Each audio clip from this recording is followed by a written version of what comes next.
Back to another edition of the Irish Breakdown podcast. My name is Brian Driscoll. I'm the publisher at irishbreakdown.com, and I'm joined today by Malik Zaire, former Notre Dame quarterback, and we're going to talk about a future. Well, now he's arriving on campus today, Malik, a present Notre Dame quarterback, and that is Tyler Buchner. But first, Malik, thank you so much for being on the show with me today, my man. Man, it's always a pleasure to come on here, man. Anything Irish, I'm down for it. Let's roll. So let's dive right into it. Obviously, Notre Dame has had a lot of success recruiting talented quarterbacks, yourself included. You were a top 150 caliber player coming out of Ohio. Seen a long list of those players, and Tyler Buchner is the next in line of the dual threat type of quarterback. You know, we've kind of seen Notre Dame go back and forth. There's the drop back Tommy Reese's, and then there's sort of the dual threat guy. I think that Tyler Buchner is certainly a guy that fits in line with that dual threat along with you and several others. So just your overall general impression of what you've seen from Tyler Buchner on film, and then also you've had a chance to see him up close and personal at the Elite 11. Yeah, I mean, I'm excited about Tyler Buchner coming in, especially looking at his performance that he was able to have. And, Elite 11, me being able to be up there and see him in person and then get to see his film. I'm glad I got to see him in person before I actually checked his actual film out. So I was able to get a more of a fresher response from how I was able to get him in person. So in person, I mean, he's a physical kid. I mean, you get to see him, he's pretty built. He's built out. He's looked like he's got some speeds. He's tough built type of guy. So, if I had to compare to anybody, he's built kind of like how Brandon was when Brandon came in, like a very solid dude. I'm sure he's around 185, 190. And then the arm talent, I mean, he's definitely got a live arm. He throws it kind of like how Ev would throw it, a one speed, type of guy. So, which is pretty impressive. But, like I said, I mean, the kid is real physically gifted to be his size. I mean, I haven't seen much like it, but he's got the arm talent of like an Ev with some escapability, like Ian a little bit, and I like that about him because he definitely isn't the typical drop back, I'm gonna throw it to the first guy open type of guy. So he's gonna make some plays happen. And watching his film, obviously in La Jolla, it's not like he's playing in an Atlanta football league. So, I can only take it for like a grain of salt, but you can see some physical traits and some speed and some of the things that we haven't had at the quarterback position. From an athletic standpoint, I think he's an all-around athlete. He's somebody that's going to at least deliver a hit. Deshaun was good at lowering his shoulder because he was big, but Tyler's not afraid to do that either. So I think that's going to add some edge to the quarterback position. And then just from a pure passing standpoint, I think he has the fundamentals enough to where Tommy's going to like that in the shorter intermediate game. Hopefully, we get to see more of a deep passing threat from the quarterback position, at least a more consistent one. And he's got the arm strength, like I said, to be able to throw that ball out on one speed. Hopefully it can translate into his deep ball accuracy. And I'm excited for the ceiling for this guy. Now, when you talk about arm strength, obviously there's different types of being able to throw the ball downfield. There's the absolute like cannon. Obviously you had that, Ev had that, Brandon had that. Then there's the combination of, I don't know if Tyler has that kind of arm power, but you combine that with just the quick release and the timing. What did you see from him when it came to being able to throw the ball downfield and just attack vertically? I mean, do you see those combination of traits that are going to allow him to really attack teams vertically? I think the potential in his game, especially when it's attacking teams vertically, is going to become from his playmaking ability. Him being able to run around and throw the ball 20 yards downfield on the move, or buying time to find the guy coming open late down the field, is going to be the way that I believe he's going to be able to be the most explosive. I don't think he's going to be able to fit as well into the whole routine. We're setting up this play for you to hit him deep, as consistent as he will be, ironically, being on the move and making plays, finding guys deep. I just think that's just the type of game he has.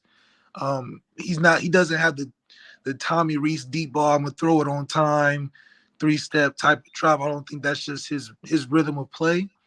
I do think we are going to see some explosive plays downfield, but it's going to come more from his off schedule than it would so much as his direct accuracy on a 3-step drop type of deal. Now, what are some things, Malik, as you saw him at camp, as you've watched the film, what are some areas that you think he'll need to focus on immediately at Notre Dame as far as this needs to get cleaned up? He's going to have to improve in this area from a fundamental mechanical standpoint. Outside of consistency, obviously, you're jumping into a whole new system, so that footwork is going to be a little different. Coach Kelly's going to have his input, and Tom is going to have his input. So, hopefully, he goes in with a solid foundation where he can keep that rhythm that's good for him. I think every quarterback has their own rhythm in the pocket, but you get to that next level of college, and you want to do everything the coaches ask you, which you're supposed to, but there's a certain rhythm you got to maintain to be the guy you are, and I think that's going to come as he gets more comfortable in his play. But other than that, I think just for him it's going to be consistency on the short game. Especially if you watch his film a lot, he's going to throw the ball every time downfield or run around and throw the ball downfield. So the development of those slants and that quick game that Coach Kelly loves so much is going to have to come in handy. His timing routes are going to have to be great. So his consistency with the quick game footwork that Coach Kelly's going to preach and Tom is going to preach is going to have to come in at a consistent level, which is something that I'm sure he's going to be good at, but not used to, considering, you watch his high school film, he's throwing the ball 50,000 yards deep, or he's running it from 50,000 yards. So, working on that short to intermediate game like you do in golf is something that he'll have to develop over time. And that's ironically what Ian was so great at. Now, there's different types of being a playmaker with your legs in college that we've seen both types at Notre Dame. We've seen guys like Ian, a guy like Everett Golson, where a lot of his running comes from just passing plays that break down. Then we've seen guys like you, Deshaun, Brandon Wimbush was that way, where you can do that, but you can also run from designed calls for the quarterback. How do you see his athleticism and mobility fitting in? Do you think he's more of a guy that's going to use it primarily just when passing plays break down, or do you think he can be a combination of that plus some design calls in the offense for him?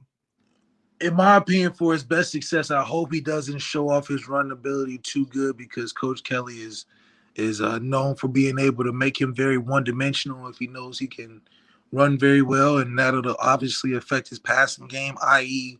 Brandon Wimbush. But I do think if Coach Kelly and Tommy Rees is going to allow him to develop his passing game and his passing game confidence within practice, and especially early on if they're getting him ready to play, I think that's going to be his best benefit heading into the future. But for him, he's going to be able to do both. I think he has that. Like I said, looking at the kid in person, he's not what you would think a kid that that by Tyler Buchner would look like. So he fits the mold of a me or a Brandon, but that's gonna come in handy for him. Well, especially early on when he may not quite know all the reads, but he can survive the play. So I think his legs are gonna come in handy early, and then hopefully, they give him that pass game confidence to develop that other part of his game as well. But he can do both. Now, obviously, when you evaluate a quarterback, Malik, there's kind of who he is now and then what he can be. When you look at Tyler Buchner and you project if he's able to sort of tap to the top, sort of in that top level of his skill set, you're never going to be the best you can be at everything necessarily, unless you're a truly elite player. But he's just kind of able to max out the talent you have in most areas. What kind of upside do you think Notre Dame is getting in Tyler Buchner? If things go well, if he's developed properly, what kind of player do you think he can be at Notre Dame? He's definitely a guy that can win us that Alabama, that Clemson, Ohio State game that we need to win so desperately. I don't think he'll have a problem winning those 9-10 games that we're so accustomed to. I think he has the ability and talent to maintain that, provided he has the right pieces around him, which Coach Kelly is great at doing. But I definitely believe he gives us a really good chance of winning those 1 or 2 Alabama Clemson games that we need, or at least give us a good chance, because like I said, his playmaking ability with his feet, and being able to do more than just a straight up, call a run for a guy like that. I think at a college level is going to be very, very attractive in the college football world because I'm telling you, he's just different. From looking at him, I'm like, wow, that was, what I mean? If Tua was a big deal, I think he can bring that same type of attention, provided Coach Kelly, allows it to happen. But if not, I think, he can definitely be in the fold of like how Brandon was, early on, have a lot of success with his legs and be able to do a lot of things. And, if Coach Kelly is playing both of the guys, hopefully he allows Tyler to be able to throw the ball like I know he can. I think he's going to come in a lot more accurate than some people may guess, but I definitely think he has a lot of talent and upside. Now, when you look at that transition from Notre Dame to college, or from high school to college, and especially Notre Dame, I think Tommy's the only true freshman to play at Notre Dame, I believe, at quarterback, except Drew Pine this year, but that's because the redshirt rule is a little different now than it was when you were at Notre Dame. But what's the most difficult aspects for a kid like Tyler Buchner, for yourself, for the guys that you've seen? What's the most difficult aspect making that transition to Notre Dame that could maybe determine whether he's able to be ready quick enough to help out next year? Maybe not as a starter, but even if it's just like find a role, kind of like what we've seen Clemson do with their freshman quarterbacks in the past. Yeah, I think the best thing he can do going in is just stay ready. I don't think that, and having a confidence. I think the kid is confident already if you talk to him. But maintaining that confidence, going through that gauntlet at the Notre Dame quarterback position is your main thing that's going to keep you going. Mm-hmm. If you get in that room, you talented enough. I mean, I believe Nolan Henry had a wonderful and fantastic mental and mental toughness, and he added a great thing to that quarterback room while I was there. And he won the Heisman. He won the high school Heisman. The Wendy. I mean, this kid was pretty amazing. So if you make it in that room, talent is not what is the expectation of what you can do to win games. Is that mental aspect and handling that quarterback room and commanding that room is the first step in knowing what you can do and helping the team. So if you can command that room and be able to be active and engaging and know what's going on and answer questions and surprise Coach Kelly in there every now and again with what and spend studying, that's your first step into really knowing if you can be able to add value to the team. And then maintain that confidence when you get those one or two opportunities in practice is going to come in handy for you. And then 11 on 11 is always your opportunity because you're only going to get one drive. He ain't going to let you have more than that. So you better make the most of it. Malik, I'm going to we'll wrap it up with just one question that wasn't on the script, but I think this will be one that you'll be able to answer for me, which will be really, really good. Is there's talk, obviously you've got Jack Cohn coming in, Drew Pine comes back, Brendan Clark comes back. Let's say that they go with an older player as a starting quarterback. As someone who's been in both situations, someone who was a starter and then someone who kind of worked in it, do you think you can make it work through an entire season having sort of a veteran starter and then maybe a younger, talented, dual threat kind of guy like Tyler Buchner sort of having maybe a role, not necessarily as a starter, but a guy you bring in? Can you make that work at quarterback, or is it too challenging to kind of go to have that sort of rotation, in your opinion? Well, it just depends on what they want to run. If they're looking to kind of guide Tyler in the beginning and see what he can do and kind of growing by having the veteran guy that they got to transfer. And I think, that will be the best situation if it's not just playing him when he first gets there. I don't think, at this point in college football I think we're beyond the point of the whole, the guy has to wait his turn. I think we've been proved by, schools that are playing in contention for the championship every year, that if you got a guy that's a highly rated 5-star guy and you got pieces, it's time to just, let the kid play and let him grow that way.